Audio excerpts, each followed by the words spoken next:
Hi everyone, thanks for this opportunity of being part of the World Forum 4.0.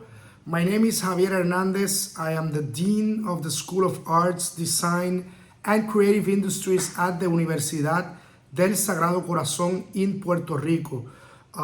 This topic about creative industries, the creative economy, and the changes we have been experiencing in the last years with all the technological development is very important in order for us to address solutions and address new opportunities for our artists, entrepreneurs, cultural managers, and all the people who work on the ecosystem.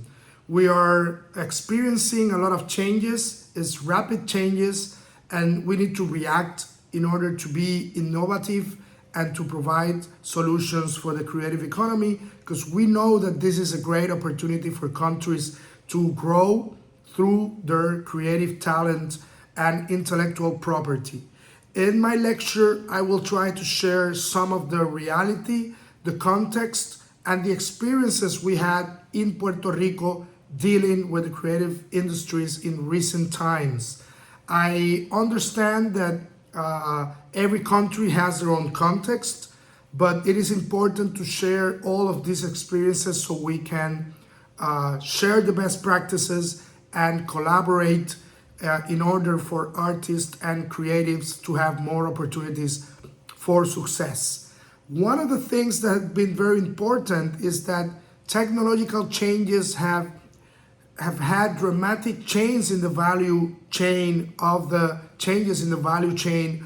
creative economy. New intermediaries has come up, other has stepped out. I don't think that we achieve a disintermediation of the value chain. On the opposite, there's new players occupying the same roles that we had before.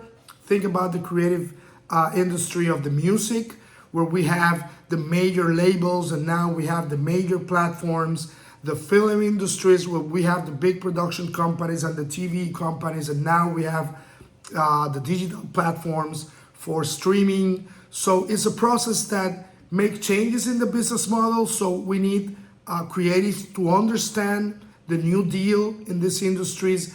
And those changes also had great impact in cultural consumption.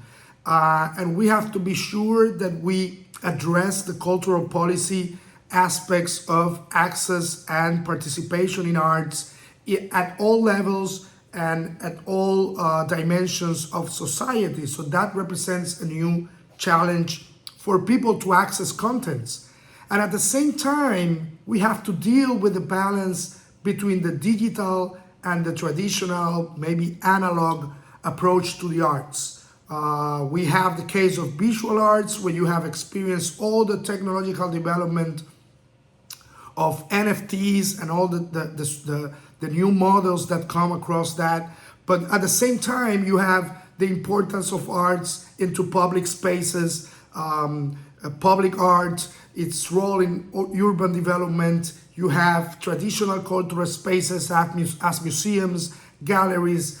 You have the case of the performing arts, that they have a real one-on-one on-site experience. And one of the things that we saw in the pandemic or during the lockdown is that some forms of art work very well in the digital form, and there are others that not. So we have to understand that not necessarily everything has to do or have to go on the digital way, and we have to still keep the balance, because we need to respect the art itself. And sometimes the whole digital approach is a complement for the main artwork or the main creative content. But we have to recognize that the main challenge for creative products is gonna be digital. So we have to understand and make sure our students, our artists understand IP, intellectual property, and all the dynamics and commercialization strategies that has to come after that.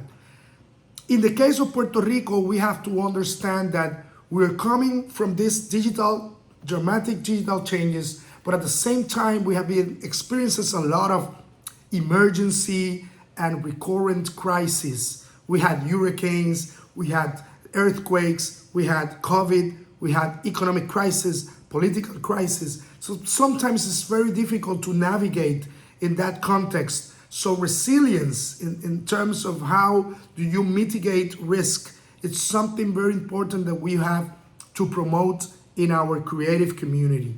And we have to do it since the very beginning. And I'm gonna turn now into some case studies of the things that we have been done that we believe is gonna be things that we can share around our countries, territories, cities, regions. One thing is education. I come from leading a business school and now founding a school of arts, design, and creative industries. And if you see the name, if you see a broad approach to that school, it's because we understand, and I remember listening to this for the first time from the colleague Jason Potts in Australia, mentioning that we have to start connecting better business education with arts education, with tech education.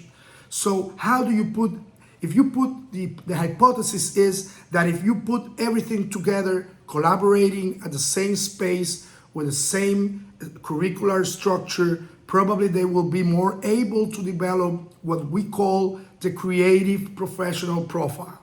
It's getting way ahead of the artist, it's getting ahead of the cultural manager or the cultural agent, the administrator, to get into a profile that integrates everything or a little bit of everything, turning into or advancing that entrepreneurial mindset. So this is the approach that we had in the school. And another way of thinking it, if you have the writers, the actors, the animators, the photographers, the musicians, the promoters, and the managers getting their education together, we will consolidate more diverse ecosystems, and this is what you're going to see in the labor market after they graduate. So, and also in that curriculum, you have to create the spaces for them to get together. So the co-curricular aspects of the new university has to be very hands-on and has to be focused on project-based learning. If you create the scenarios, they will get together and they will perform. And that's something very important because, as you know, in the creative labor market, it is more about your portfolio. And we cannot let students wait until graduation to start building a professional portfolio. So that's why you start creating the scenarios for them to perform. And the skill of entrepreneurship and innovation has to be addressed directly. We decided that since 2020, when our new academic project started, every student will take 18 credits, 6 courses in entrepreneurship. And we organized that component into phases. Ideation, which is the creative part and the analysis of the context in order to identify an idea or an opportunity. Validation, when you get all the research skills in order to confirm if there is an audience and if this is really what you want to do, research and context. And then you have development, which is the part where you plan marketing and communications, financial resources, how to build a team, how to lead, and how to do some project management. And then you have execution, which is done in the senior year, so you can actually launch a project related to your passion or discipline. So that's another advice that I have for the community. We need to recognize that entrepreneurship will be the skill that they will use in order to put their talent and experience into society in any way they want. So in academia, we have to turn out or get out of the silos of the disciplines and start building creative industry schools that can put everything together and prepare students to address the challenges they're going to experience in society. On the other side, which is the actual market, labor market, we have been recognizing that creative entrepreneurs, artists, creative organizations, cultural organizations, they need a lot of support in terms of management skills and managing all the administrative work. And I mean, not at the tactical level, but also at the strategic level. Legal aspects, marketing strategies, implementation of maybe social media, accounting. So in a foundation named Centro de Economía Creativa, you can find all the information in labcultural.com, labcultural.com. You can find all the information on this project, and it's called the Nido Cultural. It's called the Cultural Nest. And what this project does is that it provides like services, management services grants for the creative sector. So you get the grant, and you can, instead of receiving money, you will get the grant in services that you can use for all the aspects that I just mentioned. And then you leave some time for artists to create. Sometimes we believe that the creative entrepreneur has to do everything, and sometimes that's the reality. But in practice, you need creatives to spend time in the thing that they add more value, which is creating. So supporting them with management services, it's another important way of supporting the creative industries. And the third and last project I want to share is a very maybe counterintuitive project, which is maniobra, which is maneuver. And the idea is that you have to understand the precarities and the difficulties of artwork. And creatives are very innovative. They know what they have to do, and they know how to be creative, innovative, and they can transform the society if they have the resources. So sometimes you have to create some scenarios for them to be outside of the market, of the labor market and the pressure that it represents. So what we create is a kind of universal basic income project where we took 25 cultural organizations and we identify artists in those organizations. In this pilot project, we have 37. And with the support of Mellon Foundation, we created this program that provides salaries, fringe benefits, healthcare, and budgets to implement new projects. So that's a way where you realize and you make sure that culture address all the impacts that they do. Cultural, social, political, community, educational, environmental, and obviously the aesthetics of arts. And creating those scenarios will have a lot of spillovers in society, and sometimes you have to do it by providing direct support. Sometimes we believe that we have to think everything on entrepreneurship, on self-management, and that everyone has to be self-sustainable, and it's not true.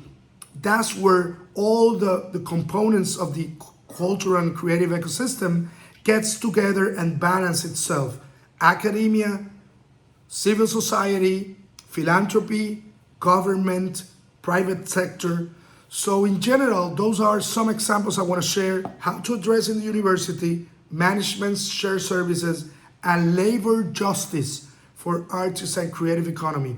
The sector will keep transforming in the next few years, and we have to respond by identifying best practices that we can share among us. Thank you very much. Again, you can find me at Universidad del Sagrado Corazón, School of Arts, Design, and Creative Industries in Puerto Rico, or through the Center for Creative Economy. And I hope you enjoy the rest of the programming, and we have some time in the future to share ideas and to move forward our Creative Economy 4.0. Thank you very much.